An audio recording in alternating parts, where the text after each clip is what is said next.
Missed deadlines and head-shaking debate over whether this was the right thing to do to begin with. NBC 10 gets an exclusive look inside the controversial Echo Village housing the homeless now in 45 pallet shelters in Providence. NBC 10's Dan Jaehnig was the only local journalist to get access to see what they look like and how the neighborhood works. Dan?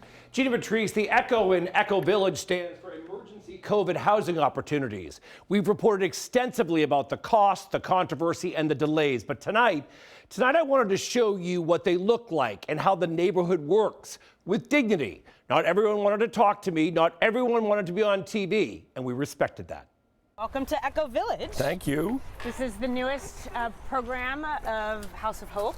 A neighborhood of 45 units, tiny homes built by a company called Pallet. They're greeted by our shelter staff immediately and welcomed, and they can check in or in reverse check out. It's about safety and dignity. The sign says it all. Everyone's allowed to really make their space their own. Yeah. And so some folks have decorated. We've provided some spring flowers to put in some color and some cheer. Inside? It's 70 square feet. Yeah, but I mean, yeah, wow, she did a great job with this. The folks that are here are humans. When they come in, there's a bed here with linens. Mm-hmm. There is a decent amount of room. Mm-hmm. There's 2 windows. This serves as an emergency exit. There's AC heat, Correct. Which they control right here. Correct. Plugs are over there. Smoke detector. On the ceiling is one of the issues that held up this project, fire safety. And doors that lock, allowing rest in peace. People come in and they sleep for sometimes up to a week. They're just sleeping for hours and hours. Right, because they're finally releasing, right? Yep. They're releasing because they're always on, because they have to be worried about where they're going to be, get kicked out and stuff like that. Exactly. Where were you, if you don't mind me asking? Tent City in Pawtucket.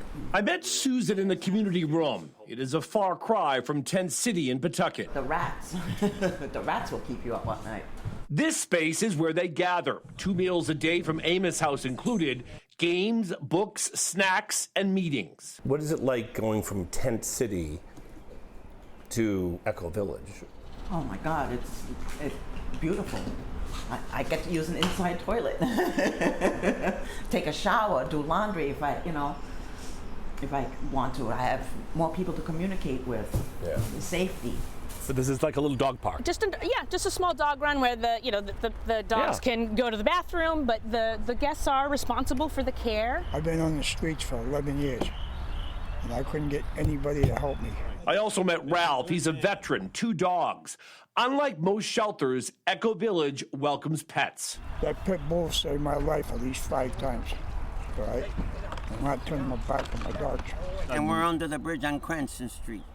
And now you're here. And that's where we were. And then this opened up. 62-year-old Angelo and his wife live next door to each other. Tell me about what it's like to live here. There's nothing like this. And none of the places, and I've been to all of them, not only for the kindness, but the help that they give us. 4 on-site case managers with 15 clients each, from their health and well-being to advocating. And anything that is a barrier to housing, so whether that's a legal barrier, if that's a medical barrier. Already 3 guests have moved into permanent housing. 4 hygiene units. Okay, so toilet? Yes, toilet. And then the sink. shower, and you supply the shampoo and the conditioner. That's great. Linens included. The last unit, a laundry room. I am miserable here because I am a non-smoker. I am in the minority here. And 1 unhappy guest. You say people are smoking in the non-smoking areas. Supposedly this is only the non-smoking up here. I mean, smoking is up here. I'm way back there, and it's the same people smoking over and over. Okay, well, that's a valid complaint. There are neighborhood disagreements here. Police called only twice, though, for 1 guest's mental health issues. More ambulance calls because some here have illnesses. But for many, these pallet houses are houses of hope. It's a promise to a better life. A place to call home, for now. Once I start working, get an apartment. Do normal living. Yeah, I know. That's the dream. Mm-hmm. Good luck. Thank you. Thank you very much. Yeah.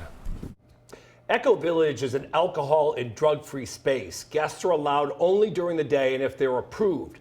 The cost, because that's a question many people ask, just over $1 million a year to run it. Mostly taxpayer money, but they work to find other funding sources.